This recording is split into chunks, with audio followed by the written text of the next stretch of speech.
Perkenalkan, nama saya Agung Wahyudin dari Prodi Teknik Informatika dengan NPM 1252205. Di sini saya akan menjelaskan tentang metodologi pengembangan sistem.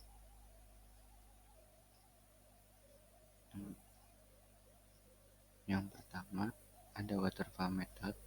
Dinamakan waterfall karena model pengembangannya seperti dianalogikan air terjun di mana tiap tahapannya dikerjakan secara berurutan dari atas sampai ke bawah. Metode waterfall merupakan pendekatan SDLC paling awal yang digunakan untuk pengembangan perangkat lunak.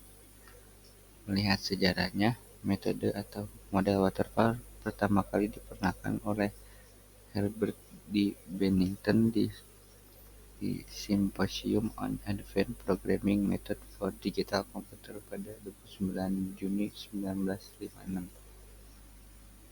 Tahapan waterfall method yang pertama ada requirement.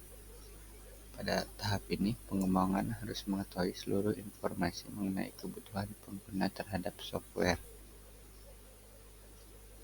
Yang kedua, ada desain. Tahap ini secara umum mencakup kepentingan desain teknis seperti bahasa pemrograman, lapisan data, layanan, dan sebagainya. Yang ketiga, ada implementation. Pada fase ini dilakukan pemeriksaan terhadap fungsionalitas modul yang sudah dibuat, apakah sudah memenuhi kriteria yang diinginkan atau belum. Yang keempat, ada testing. Pada tahap keempat ini akan dilakukan penggabungan modul-modul yang sudah dibuat sebelumnya dan mengintegrasikan dalam sistem secara keseluruhan. Yang kelima, ada maintenance. Maintenance merupakan tahap terakhir dari metode waterfall. Pada tahap ini, software yang sudah jadi akan dijalankan atau dioperasikan oleh penggunanya. Kelebihan dari waterfall method yang pertama, kualitas dari sistem yang dihasilkan akan baik. Ini dikarenakan oleh pelaksanaannya secara bertahap sehingga tidak terfokus pada tahapan tertentu. Yang kedua, ada pengembangan sistem sangat terorganisir karena setiap fase harus terselesaikan dengan lengkap sebelum melangkah ke fase berikutnya. Jadi setiap fase atau tahapan akan mempunyai dokumen tertentu. Selanjutnya, kekurangan waterfall method. Yang pertama, diperlukan manajemen yang baik karena proses pengembangan tidak dapat dilakukan secara berulang sebelum terjadi suatu produk. Yang kedua, ada kesalahan kecil akan menjadi masalah besar jika tidak diketahui sejak awal pengembangan. Yang ketiga, ada pelanggan sulit menyatakan kebutuhan secara eksplisit sehingga tidak dapat mengakomodasi ketidakpastian pada saat awal pengembangan. Berikut gambar dari waterfall method. Selanjutnya ada rapid application development.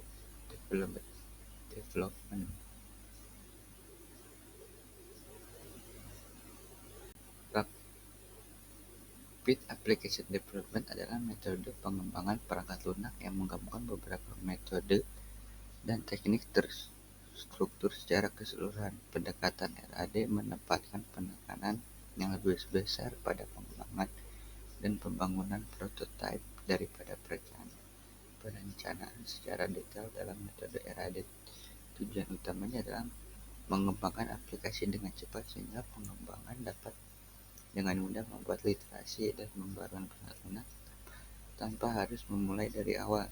Setiap kali tahapan RAD memiliki metode yang pertama ada business modeling.